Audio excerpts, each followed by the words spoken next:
Vai, Lu. Hoje sou melhor do mundo em espirrar Rexona na minha boca.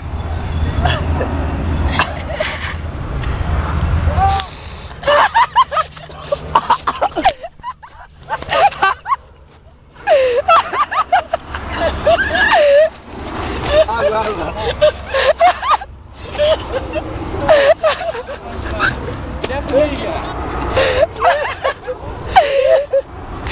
Cara. Ai, mas é muito bom. Olha só. Olha, cara, que ele viu. Ana, olha isso aqui, velho. Minha boca fica muito fria. A gente tá aqui no chambre. A gente tá sem voz. O Lucas acabou de espirrar Rexona na boca, velho.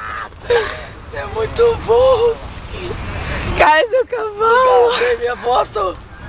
A galera tá se arrumando que a gente vai tirar foto do subcampo agora. Bem na hora. Depois a gente vamos partir pro almoço.